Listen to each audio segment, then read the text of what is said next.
I want to switch to an appreciation of some of this work in the context of health. And I want to ask, why are we so sure that we can't improve vision beyond 2020, think ourselves thin, reverse virtually all brain damage, or whatever you can come up with that you think we can't do?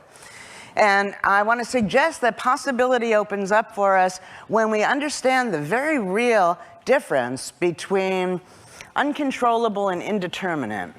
There is no science, not physics, biology, psychology, that can prove uncontrollability. All we can say is that we don't yet know how to do it. And that makes it a little easier to go forward in the face of very little motivation to try something brand new. For virtually all chronic illnesses, there are moments of no symptoms. Do you still have the disease? If you don't have the tumor anymore, all right? What causes the symptoms to go into spontaneous remission? How do placebos work? And in placebos, a doctor gives you a pill, which happens far more frequently than most people realize. That inert drug cures you. Well, clearly it's not the pill, you're doing it yourself. And part of my life's work is to find the ways to return this control directly to us, rather than have to go through that sham. All right. Biological theories, the medical world can't explain these things. And I want to suggest a simple explanation, a psychological explanation that can. Before I do, though, I have to appeal to gay white men. So you don't dismiss it out of hand. All research passes through three phases. First, it's ridiculed. Second, it's violently opposed. And third, it's accepted as self-evident, Schopenhauer. Einstein said, if at first an idea isn't absurd, then there's no hope for it. So this idea is so simple. There's the mind-body problem, which I'm sure you've heard about one way or the other. And the question is, how do you get from this fuzzy thing called a thought to something material called a body? And this has held up progress, I think, for quite some time. I want to argue that mind and body are just words. And if we put them back together, then wherever we're putting the mind, we're necessarily putting the body. Now I want to tell you about a few studies that will seem extreme to you that test this idea.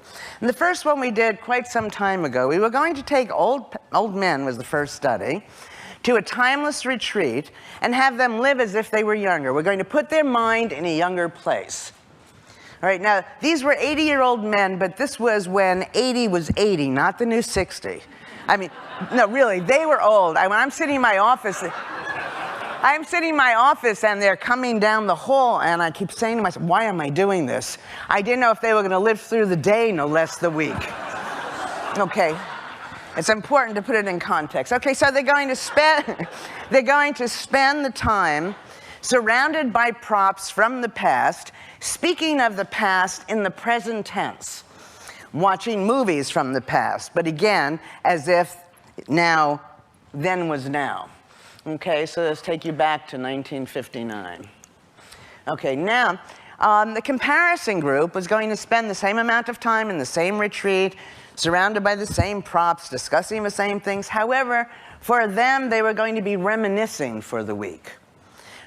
But something happened on the way to the retreat. And this happened a long time ago. This wasn't part of the experiment. It was part of my laziness, part of my being a chauvinist at the time. I don't know.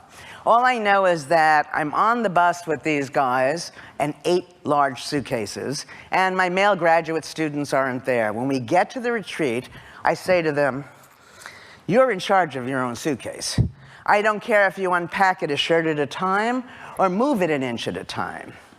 Now, this was so drastically different from the way these men had been treated, coddled, overloved, that even this control group showed incredible change, but just not as much as the experimental group.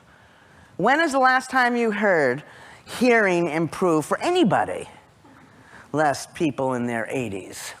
Memory. It's supposed to be only one way downhill. Well, that's not what we keep finding. In addition to that, for the experimental group, their vision improved.